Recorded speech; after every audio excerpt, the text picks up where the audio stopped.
Hey guys, welcome back to the channel. Today we have another kind of crazy and absurd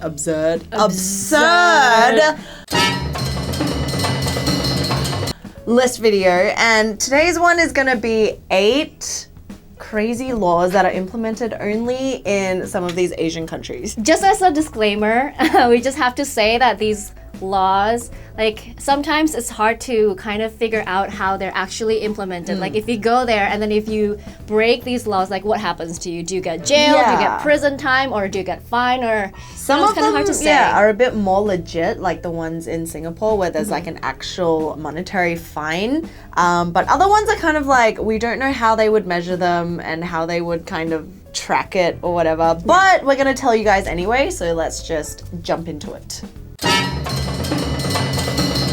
All right, number 1. This is called Metabolo. It's basically saying that it is illegal to be fat in Japan. And fat is like a relative term. And this is only imposed for those who are aged, you know, between 45 years old and 75 years old. So okay, but what is the actual weight that you have to exceed in order to be breaking the law? They look at you based on your waistline. Like, if it exceeds a certain waistline, then, you know, it's not like you're gonna get fined or it's not like you're gonna get some jail time because of it, but what they'll do is they'll probably just like work with you on your health. What if you're just bottom heavy? And then I guess it's kind of natural that South Korea also wanted this to be implemented in Korea because they were all about watching, you know, the physique and the waistline. If you implemented this law in Australia or America, you know, where they're like known for like a lot of fast foods and junk foods, how crazy that would be. Alright, so the next one is in the Philippines. It's a license plate law. If your license plate ends in a 1 or 2, you can't drive on Monday. 3 or 4, can't drive on Tuesday. 5, 6, can't drive on Wednesday, and so on.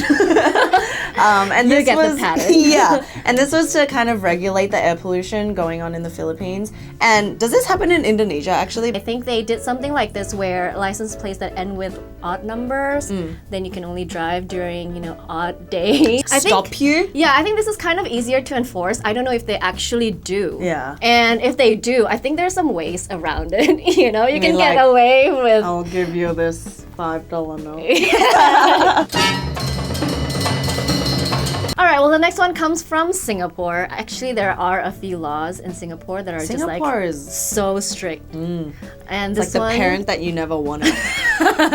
All right, so this one is a law that states that you can't chew gum when you're in public transportation, like MRT, probably buses too, because they used to get vandalized so much. But actually, Singapore banned all sales and imports of chewing gum in 1992, and then they finally only lifted it in 2004. Yeah, gums. You know how you always like offer me after we eat like Korean barbecue, do you want a gum? I guess they never ask that. Probably not. They're just like, you know, there are mints that you can just... Oh yeah. Alright, so we're just gonna group a bunch of the Singaporean rules up. The next is no eating durian in public places. And this Okay, applies... I have objection. I don't care about you. Objection denied. Objection! So this also occurs in Brunei, Malaysia, and where else? Thailand. And in Thailand. Yeah. Because the funk of durian smell. Can we just take a moment and just discuss durian for a second? Like, I never get it when people say that it smells like stinky socks and like rotten fruits or like even onions. Okay, yeah, it doesn't smell like stinky socks. It just has a very unique smell that you can't really wrap your heads around. Speaking of which, this is durian candy, by the way, guys. And she calls it lolly. The smell is pretty spot on. I don't like durian favorite things. Wait. Oh my god! Right?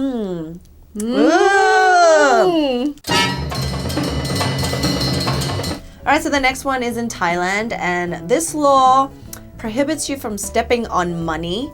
So as you know, Thailand has a king, and so they pay, you know, very high respect to him, and so I guess it's just kind of obvious. one. All right, the next one from Thailand is a little too weird in my opinion. Like you're not allowed to step out of the house without your underwear. Like And how that we goes know without you're not saying. wearing underwear, we don't know. We just don't know. Like who's going to go around and check? Perverts.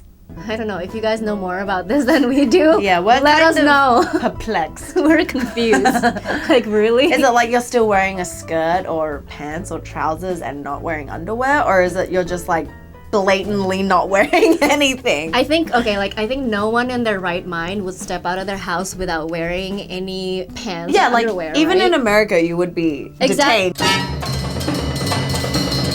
Alright, so the next one is in China, and this one was quite recent. It was enforced in 2013, and it states that children have to visit their parents often.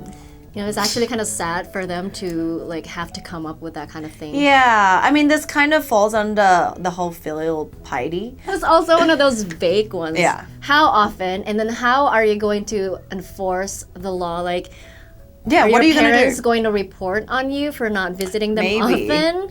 Well, all right, guys, that's all we have. What do you think about the laws that we have? And of course, what did we miss? We might have missed any other weird laws in Asia that we don't know about. So tell us in the comments below. That's about it.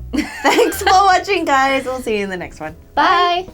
But yeah, actually, the whole idea behind carpooling, I never even knew about until I came here. They don't have that in Australia. No! Like, what is carpooling and why are you telling me to just drive on one lane? No. Oh my